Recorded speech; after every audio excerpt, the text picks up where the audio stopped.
Welcome viewers to the channel. Today's topic, as you can see through the screen very lightly printed here, about Jacques Derrida, French philosopher and thinker. The very famous essay Structure, Sign and Play in the Discourse of the Human Sciences. A very critical one. The essay has its origin in French and it is written by Jacques Derrida. We are about to begin about the analysis of this essay today. As we can understand, the basic info of this Structure, Sign and Play in the Discourse of the Human Sciences was a lecture presented at Johns Hopkins University on 21st October 1966 by philosopher Jacques Derrida. The lecture was then published in 1967 as Chapter 10 of Writing and Difference, French Rupture et la différence. Maybe the pronunciation differs. However, Structure, Sign and Play identifies a tendency for philosophers to denounce each other for relying on problematic discourse, and argues that this reliance is to some degree inevitable because we can only write in the language we inherit. Discussing the anthropology of Claude Levi Strauss, Derrida argues that we are all bricoleurs, creative thinkers who must use the tools we find around us. And who are the bricoleurs? In the arts, bricolage is the construction or creation of a work from a diverse range of things that happen to be available, or a work constructed using mixed media. And the idea of bricolage is also here in this presentation later, but presently, because I am giving here in this page the basic informations about the essay Structure, Sign and Play, so you have it. Although presented at a conference intended to popularize structuralism, the lecture is widely cited as the starting point for post-structuralism in the United States. Along with Derrida's longer text of grammatology, it is also programmatic for the process of deconstruction. So we are here also to understand what is deconstruction, but because this concept is a huge one and a difficult one, so it is not possible to understand or not possible to analyze the whole concept in this short video. However, we are trying to understand the essay and the concept of this essay as a whole. Now, what are the concepts then that we are going to deal here? We have to understand the concept of center, the concept of rupture, decentering, bricolage, totalization, and supplementality. The first one is an event that has perhaps occurred. It was written in that way, an event has perhaps occurred. What is that event? The event involves changes in structuralism, structure, and in particular the structurality of structure, which has hitherto been limited, writes Derrida, through the process of being assigned a stabilizing center. So, this event is that destabilization of the center, the foregrounded aspect of everything. Now we have to understand this concept of center. Derrida explains that the concept of structure is as old as the concept of episteme. Episteme is here knowledge, but has never been discussed. On explaining the structure, he first identifies what a center is, and of an organizing principle that allows for limited play. That is, center gives structure its structurality, orients, balances, and organizes the structure, but at the same time inhibits play and allows a limited discourse to take play within the structure itself, for with the center comes boundaries. See, here play means the play of the words, play of structures, play of signs, and the play of signifier and signified. So naturally the concept of center is here, as expressed by Derrida, an organizing principle that allows for limited play. So center gives structure its structurality. Without center, what will happen about the structure we are going to understand very soon. Now, another characteristic of center is that it is the part of that, yet at the same time it is unaffected by the changes taking place in it. Therefore, the center that leads coherence and structurality to a structure, it at the same time escapes it. Therefore, the paradoxical concept of center being both inside and outside the structure, that is, the center that governs the center, escapes its totality at the same time. For example, God is the center of human life and dictates laws. Yet at the same time, he is not the part of his life. He is absent from the play of human life. Derrida then chooses to call the center as transcendental signifier. Lastly, he presents the very essence of the center, that by limiting play, it is mastering anxiety that free play leads to. So, you have the presence, but there is no presence. Just the example I have given here about God, the existence of God in the human being, but the existence of God is not there. Still, the existence is felt. That is the concept of center, the characteristic of center, that it leads coherence and structurality to a structure and at the same time escapes it. So human beings are constructed because of God, as it is thought, but the presence of God is not there. So this is the center. The center, therefore, is not the center. So where you are going to search the center, and you are definitely not going to find the center in the center. So center gives the structurality of the structure, but the presence of center will not be there. God is here in human being, but the presence of God is completely absent. Therefore, the center is not the center at all. Now, center gets replaced. Examining the history of structures, Derrida elaborates that one center gets replaced by another. Thus, the factor governing the play took it epistemologically shifted. For example, the center of human society shifted from God to Renaissance man. Thus, at given point, the center of structure cannot be substituted with various permutations, but historically the center can get replaced. In the same way, throughout the history, throughout the society, we have encountered a number of changes in the place of the center. Center is automatically changed by some new formations, and it is a natural process. The concept of rupture then comes, and why rupture and what is rupture? Defining the event that leads to disruption of the structure, the concept of rupture is discussed. This comes about of a point when structurality of a structure is examined, and with this examination the structure gets destroyed. Naturally, when you are going to deal with a specific aspect and you are going to get it thoroughly, then the aspect will automatically be destroyed. Here the concept of rupture, as it is going to be discussed, structurality of structure is again examined, and while this examination is in the process, the structure completely is shattered. Thereby comes a state when there is no center, conclusively no locus. Locus is also another part of, or another word for center. At this moment, with removal of center, infinite play takes place. Each sign defines itself with respect to other signs, showing that there is no center, and in this case even transcendental signifier needs to be defined with respect to other signs. So automatically one aspect is also notified or known by other aspect. So one sign is leading towards other signs, and in that way there is a complete free play of the signs throughout the structure. So there is no structure at all is then a discourse. So there is no structure and all is then a discourse. So all of them become a discourse, and from there the concept of discourse comes. But here the concept of rupture doesn't end. On the next slide, see rupture. What is rupture and its meaning is described. Derrida insists that with the rupture it has become necessary to begin to think that there was no center, that the center could not be thought in the form of being present, that the center had no natural locus, a sort of non-locus in which an infinite number of sign substitutions came into play.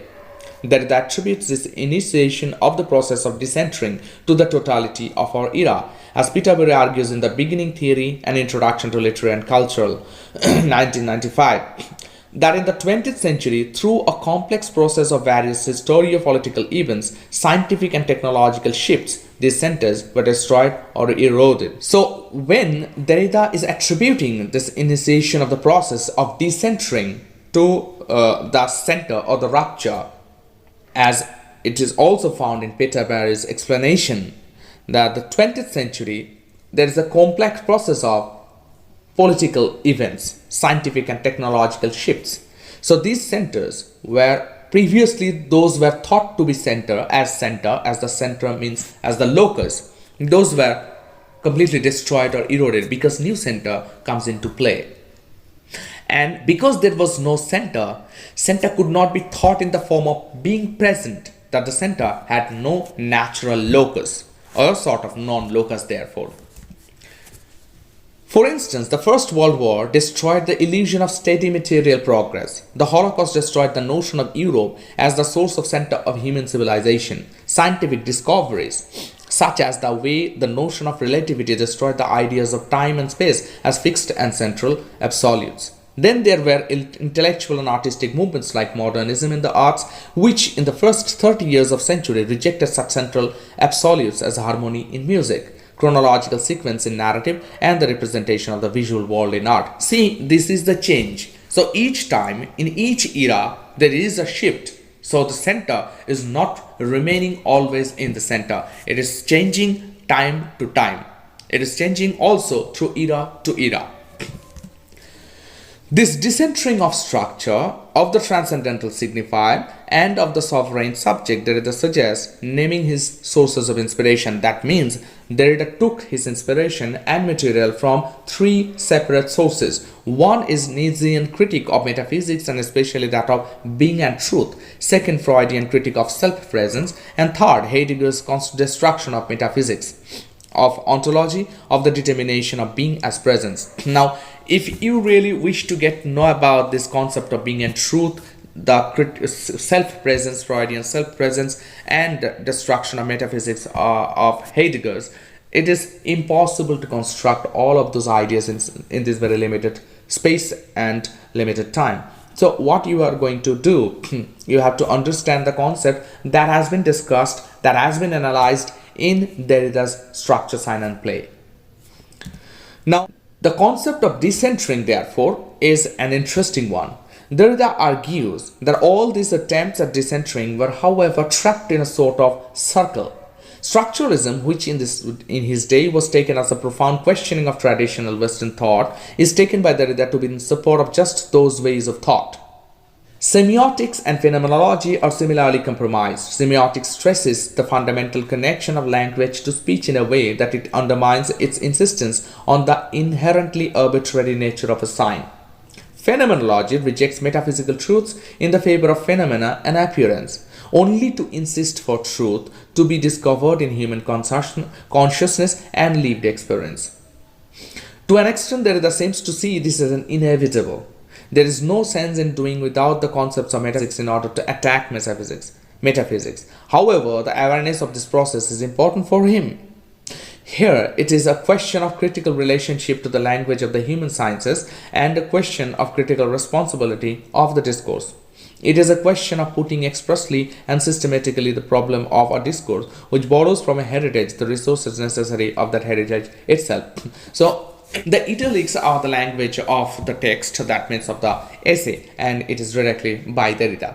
So what Derrida is trying to point out. So in the concept of decentering, it is naturally, as he says, that trapped is a sort of circle. Now the semiotics and phenomenology, what they do, fundamental connection of language and metaphysical truths that has been rejected in favor of phenomena and appearance, those concepts are completely inevitable, because there is no sense in doing without the concepts of metaphysics in order to attack metaphysics. So if you have to attack metaphysics, you have to understand the concept of metaphysics, you have to go through the concept of metaphysics. So if you are about to understand the concept of decentering, you have to understand semiotics and phenomenology. So that is what exactly Derrida's version is. So the question of critical relationship to the language of the human sciences and the question of a critical responsibility of the discourse. It is a question of putting expressly and systematically the problem of a discourse which borrows from a heritage, the resources necessary for that heritage itself. So you are taking the resources from the heritage and you are going to attack that same heritage in that way. Significantly, invalidated this argument, Derrida takes up the example of Saussure's description of a sign. In Saussure, the metaphysics of presence is affirmed by the insistence on the fact that a sign has two components, the signifier and the signified. The signified, which is the mental and psychological. This would imply that the meaning of a sign is present to the speaker when he uses in defiance of the fact that meaning is constituted by a system of differences. So when we utter something, the meaning of that utterance, the meaning of that perhaps the phrases or the sentence is constructed out of the relationship between signifier and signified.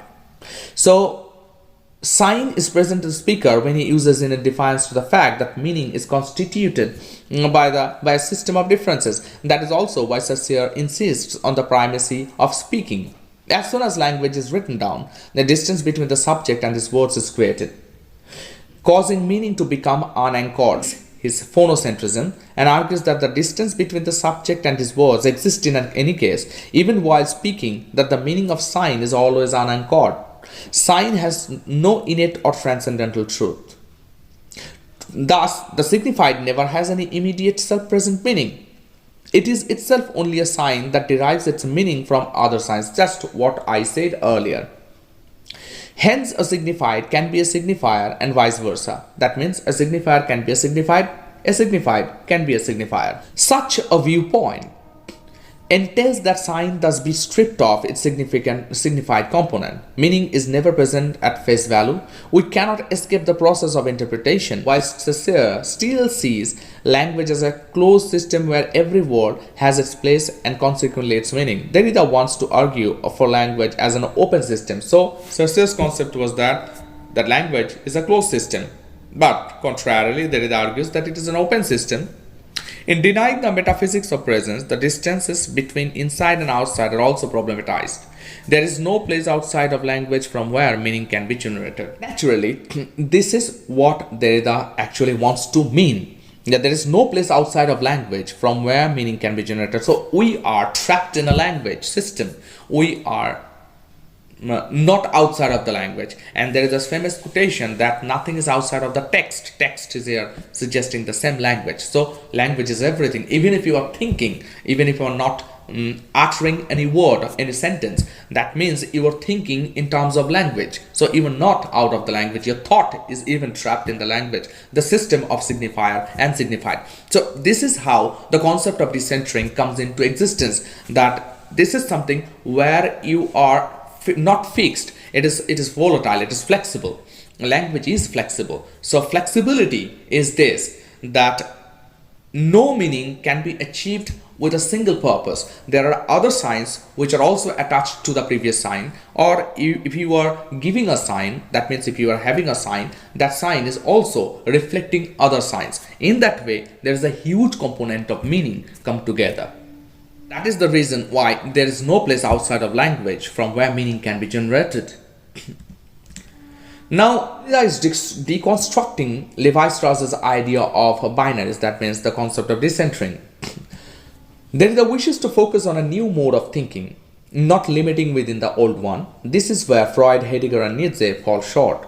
For at the very moment they focus on destroying the structure, they are entering into the discourse of the structure itself. He substantiates this concept by using the example of ethnography, where he says that the science of ethnography disrupts the idea of Europe as the center, but the moment he renounces it, he is entering into the discourse within the premise of ethnocentricity. So Levi Strauss's concept is Strauss's concept of ethnocentricity is also here important, and Derrida is deconstructing that concept. Derrida uses the classical debate on the opposition between nature and culture. This is the idea of binaries with respect to Levi Strauss's work. In his work Elementary Structure, Strauss starts with the working definition of nature as the universal and spontaneous, not belonging to any other culture or a determinate norm. Culture, on the other hand, depends on a system of norms regulating society and is therefore capable of varying from one social structure to another. But Strauss encountered a scandal challenging this binary opposition. And what is that scandal? It is called incest prohibition. What is that? It is natural in the sense that it is almost universally present across most communities and hence it's natural. However, it is also prohibition which makes it a part of the system of norms and customs and thereby cultural. Incest prohibition is universal and every culture has it, that it seems a natural act. But at the same time, each culture governs this in their own way, thereby making the idea specific. For example, the legalization of marriage between cousins amongst the Muslims is acceptable but not amongst the Hindus. So, in a contradiction like this, where can the scandal be placed? In both. So here, the idea of binaries is refuted. Naturally, what Derrida tries to suggest here. See, here, First of all, you have to understand the binaries between nature and culture, and why nature and culture is significant. Because nature, in one hand, it is universal and spontaneity is there, and culture, on the other hand, depends on a system of norms regulating society. So it is capable of varying from one social structure to another. And Strauss's idea is this, that he is facing the incest prohibition. And what is then the incest prohibition? Every culture has this incest prohibition, and it is a natural act. But at the same time, culture governs this in their own way. So every culture governs this incest prohibition in their own way, where this nature versus culture is also present. So culture is something which is also embedded with this concept of incest prohibition. And here, incest prohibition, the example, as I said, that the marriage legalization between cousins amongst the Muslims is acceptable, but not amongst the Hindus. So there lies the point of nature as well as culture. So this is not something spontaneous or universal. This depends on a system of norms regulating society. So in this society of the Muslims, there is a possibility of marrying between cousins, but that same possibility is completely absent in Hindu families or Hindu system or Hindu social structure. So there lies the concept of incest prohibition, therefore. So here the idea of binary is refuted in the sense that this concept is not clear. This concept is not the stronger ground to understand. Let us understand the concept of bricolage. In The Savage Mind, 1962, the French anthropologist Levi Strauss used the word bricolage to describe the characteristic patterns of pathological thought. Bricolage is the skill of using whatever is at hand and recombining them to create something new. Levi Strauss compares the working of the bricklayer and the engineer. The bricklayer, who is the savage mind, works with his hand in devious ways, puts pre-existing things together in new ways, and makes do with whatever is at hand. What Levi Strauss points out here is that the signs already in existence are used for purposes that they are originally not meant for. Derrida in Structure, Sign and Play criticizes Strauss's idea, conception of the engineer's totalizing narrative, arguing that it is not possible for anyone to be the absolute origin of his own discourse, or to construct the totality of his language, syntax and lexicon. Consequently, he remarks that the engineer is a myth created by the bricklayer, because the bricklayer would not be as exciting and inventive if the engineer were not so dreary and unimaginative. So this is very natural, because the engineer was not dreary and unimaginative, or rather he is imaginative engineer, and therefore bricklayer would not be as exciting. If this possibility will not be there, that means if the engineer will be unimaginative, the bricklayer will work. Derrida contrasts the bricklayer to the engineer. The engineer designs buildings which have to be solid and have little or no play. The engineer wants to create stable systems or nothing at all. Derrida talks about the engineer as the person who sees himself as the center of his own discourse, the origin of his own language. The guy thinks he speaks language, he originates language from his own unique existence and experience. The humanist is usually an engineer in this respect. So humanist is the example of that engineer in the concept of bricolage. The idea of bricolage produces a new way to talk about and think about systems and structures without falling into the trap of trying to build a new stable system out of the ruins of a deconstructed one. It provides a way to think without establishing a new center, a privileged preference, an origin, a truth. It also inspires creativity and originality, making possible new ways of putting things together. So this is the final concept of bricolage, that it gives you a chance to understand or things in a better way, in a different way. It gives you an opportunity. It provides a way to think without establishing a new center, a privileged reference, an origin or truth. So in bricolage, it inspires creativity and originality, naturally making it possible new ways of putting things together. So if you want to be a bricklayer, then try to create something new, that in an imaginative way, not in an unimaginative way. And there lies the difference between engineer and a bricklayer. Next concept is totalization. What is totalization? Derrida starts talking about the idea of totalization, which is a desire to have a system, a theory, a philosophy that explains everything. The Puritans thought they had totalizing system. God is at the center, is the source and origin of everything, and reference to God explains everything that happens. Derrida says that totalization is impossible. No philosophy or system explains absolutely everything. Totalization is, at one time, as useless, at another time, as is impossible. There are two ways in which totalization is impossible. There might be too much to say, too many things to account for, or there is an explanation. According to him, there might be too much play in the system. Elements can be fixed and measured and accounted for. Think again about the kindergarten class. Totalization would be taking attendance. You can't do it if there are a million kids. Exactly. Even if they are still sitting at their desks. You also can do it if there are 14 kids all running around all over the place. So totalization negates this idea. That means totalization, the concept of totalization is not possible. It is finite language which excludes totalization, as language is made up of infinite significant and signified functioning interchangeably and arbitrarily, thereby opening up possibilities for infinite play and substitution. The field of language is limiting. However, there cannot be a finite discourse limiting that field. So finally, in the concept of totalization, that the finite language actually abhors this concept of totalization, as language is made of infinite signifier and signified. So here lies the chance. Because the language is conceptually made of different signifier and signifieds, the concept of totalization, on the other hand, is not possible, because it is giving birth to newer ideas, concepts, so functioning interchangeably and arbitrarily, thereby opening up possibilities for infinite play and substitution. So if this is true, if this is happening, that there is a possibility of infinite play and substitution, the concept of totalization is not acceptable and applicable at all here. Next concept is the supplementality. What is that? A supplement is something that allegedly secondarily comes to serve as an aid to something original or natural. Writing is itself an example of this structure, as for this Derrida points out. If supplementary is a necessary indefinite process, writing is a supplement for excellence, since it proposes itself as the supplement of the supplement, sign of a sign, taking the place of a speech already significant. What is notable in both these examples is an ambiguity that ensures that what is supplementary can always be interpreted in two ways. For example, our society's use of birth control precautions might be interpreted as suggesting that our natural way is lacking and that the contraceptive or condom, etc., hence replaces the fault in nature.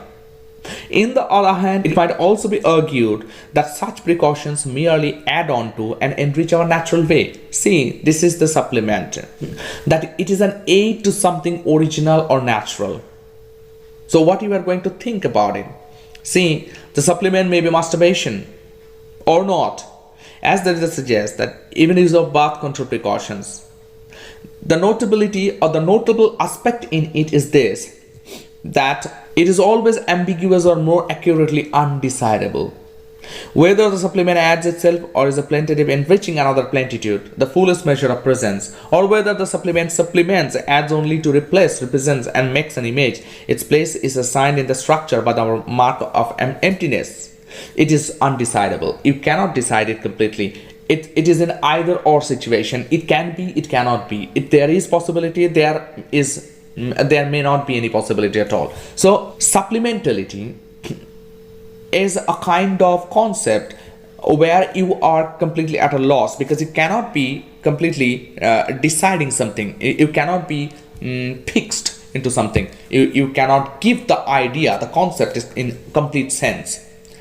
Ultimately, Derrida suggests that the supplement is both of these things, a creation and substitution, which means that the supplement is not a signified more than a signifier, a representer than a presence, a writing than a speech. It comes before all such modalities. Finally, after all these different and difficult concepts, we come to the conclusive part. Derrida concludes this seminal work, which is often regarded as the post-structuralist manifesto, with the hope that we proceed towards an interpretation of interpretation, where one is no longer turned towards the origin, affirms free play, and tries to pass beyond man and humanism. He says that we need to borrow Nietzsche's idea of affirmation to stop seeing play as limiting and negative. Nietzsche's pronouncement, God is dead, need not be read as destruction of a cohesive structure, but can be seen as a chance that opens up a possibility of diverse plurality and multiplicity. However, there are a lot of concepts that Derrida have already introduced to us, like multiplicity, homocentrism, phonocentrism, and there are other lot aspects that are surely to be discussed on. But about this essay and in this essay, so far the concepts that we have gathered, these are the concepts that we have so far discussed. Now the last part is the part of the resource where I have given you few URLs, and by copying those URLs, if you are going to paste it, as you can see, the basic aspect of this essay you can get. All these three separate URLs can give you more enhancing materials about this particular essay if you want to know more. And this one I have also given the URL, this one by Isam el-Masmoudi, the key ideas of Jacques Derrida in his essay Structure, Sign and Pain, the Discourse of Human Sciences and Difference. Two essays combined, and Masmoudi tried his best to give the aspects here. So you can also follow this source. And lastly, there is a link of a PDF. You can copy this and go to the internet, paste it, and you can get the copy, where you can also have the idea of the concept in different ways, and that means in part wise, part by part. So this is it. I don't know whether I am able to clear you this all of these concepts, but believe me, these concepts are very, very difficult to understand. It is not easy. So far I have tried my best, and I'm still struggling to understand all these concepts by myself too. So if you have any better idea, I am open to discuss. Kindly give me also certain suggestions that I can be better in these segments too. Till the next video comes, goodbye, and thank you for watching the video. Have a nice day. Stay blessed.